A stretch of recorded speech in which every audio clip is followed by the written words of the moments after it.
Hey everyone, today I'm here to do a quick review on the LEGO Ninjago Dragons Rising Set 71818 Tournament Battle Arena. It was released in summer 2024 and retailed for $49.99, so let's get started.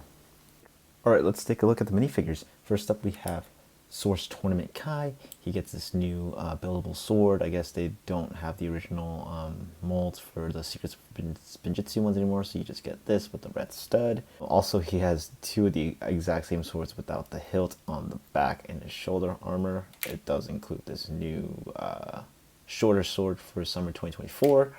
Here is Source Tournament Kai. Definitely one of my favorite suits of all time, and the armor complements it so well.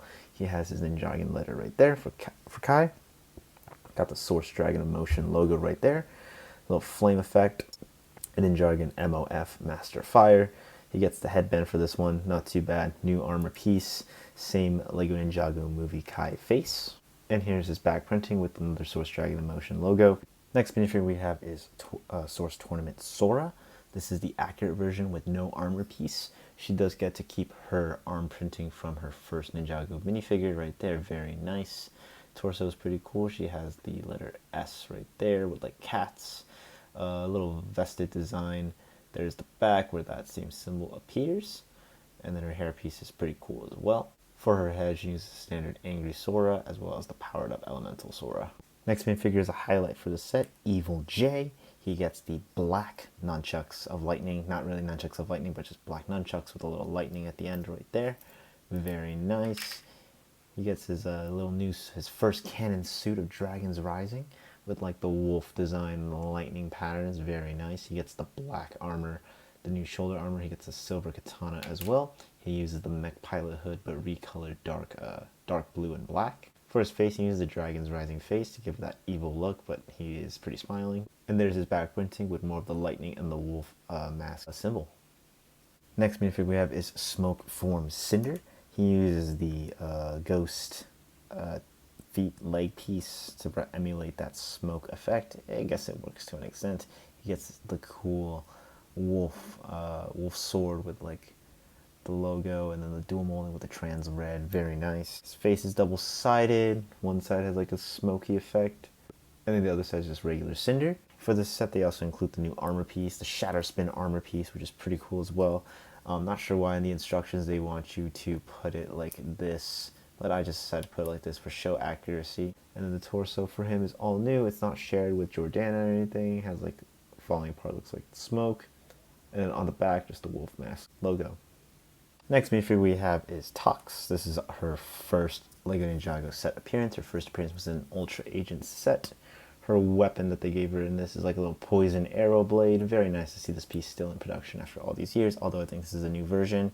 Legs are pretty simple, just like ripped pants, and it's just like a sleeveless jacket on, and then you can kind of see more like a skull, poison skull behind it. On the back, I think that's Ninjago for Tox. Detail carries over from the front, and then she gets like this new mohawk piece. And yeah, really nice face print. And then in the show, she has a really good friendship with the ninja. And the last minifigure set is the Wolf Mask Claw Warrior. This version is I guess after the Forbidden Five or Rocks activates their true power, where they get like, they turn purple and red. They get these extra back claw accessories. They use the same Wolverine claws for the front. Torso is pretty cool. These guys are definitely army buildable, but they barely appear in the summer set, so you gotta spam that poly bag. Really nice, very detailed. Dual molding on this is also excellent, purple and red. The face is the same as the Wave 1, but that's fine because like it's covered like 100% of the time. You're not ever going to see the face. So that's like the powered up, and the back is just a regular expression. And these pieces are so cool. They're used in more than just Ninjago. They're used in like Marvel X-Men as well as like the Aquarium set. And those arms are connected via these Outrider backpack attachments. And the back you have another Wolf Clan logo. Here is a quick 360 shot of the tournament battle arena itself. I will be reviewing this part in sections. So we have the battle arena, we have the little area with like the drums, the stairwell with the stone statue. The back is pretty plain, but they cover it pretty well. And then on the side here, the smallest part, which has the weapons accessories. It's also interesting to note, if you have the tournament training grounds poly bag with coal from summer 2024, you can also attach it right here or anywhere with this connection point.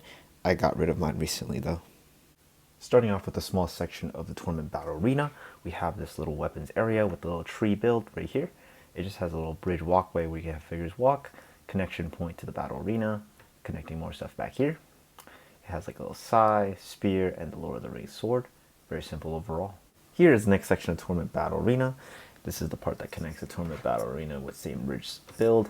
This thing is pretty common on like the Tournament Temple Cities, this range of sets, because it's like all goes together. Here you can kind of have figures kind of just walk up here stairs, like talks over here. You can also use these things as like detail to like kind of give sound to the drum. And the drum build is actually pretty cool. It's like it actually rolls. It has like a sticker right there which says like TOS in Ninjago. Both sides are the same. Very nice. Literally 0 stud showing. And there is a play feature with this where you set it up on top right here. And then on the back you pull this lever and it goes. And putting it back is pretty simple. You just rest it back, leave it right there. The main point is you can kind of have, let's say, a figure over here. And you can kind of have it like this. The next section we have is kind of like the main section, staircase and stone statue. I will take a look at it separately. So here's the staircase first. It's pretty complete build actually. The Technic stuff that is used to like do the stair mechanism is covered with this tree, which I think is ingenious. You pretty much don't even know it's there. There is a sticker of like a dragon on the back. It's pretty complete. Even the top is complete. This part is for the statue. That is for the play feature. Symmetrical side. Same thing over here. They cover up the Technic parts with the trees. Literally did not have to, but they did. And then the staircase is pretty flat. You can kind of have like a figure walking up just like so. And the play feature is if you pull this in the back, the staircase kind of slips down so it makes them fall. Just like so. It only does the first 3. So if you have Evil J right here trying to go up the staircase, pull this back and there he goes. A really simple but really effective play feature.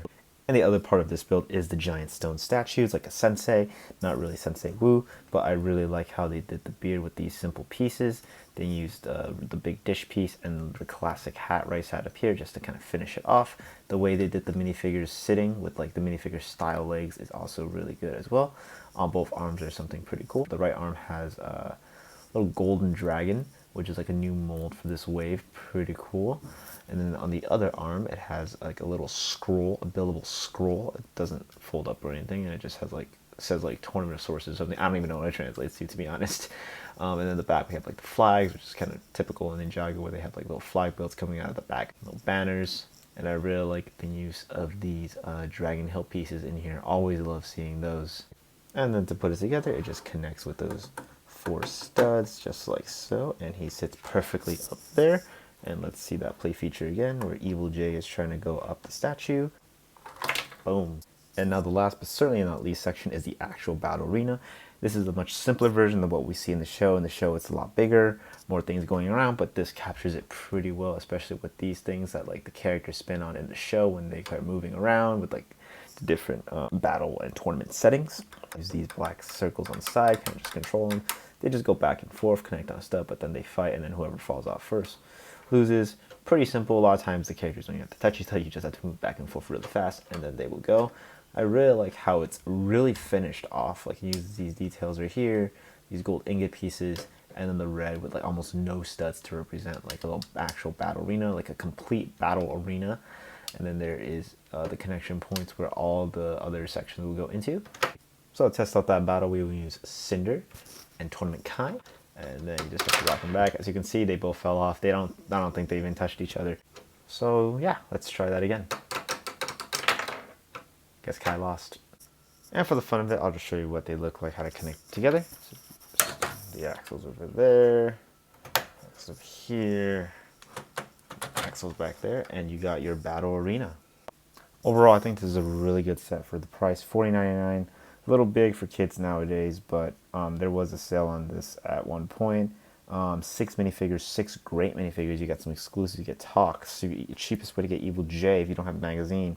Cheapest way to get Kai and Sora. I think this is the only way to get Cinder.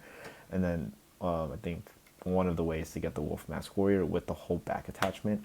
Overall, really good, really fun. This is like a really complete set. It doesn't feel like they cut any corners. If anything, it feels like they added more than what they needed to. Other than that, if you guys can still find this, I highly recommend this set. Other than that, what are your thoughts on this? Tell me in the comment section below, and I will see you all next time. Laters. Go through the wastelands, through the highways, till my shadow turns to sun.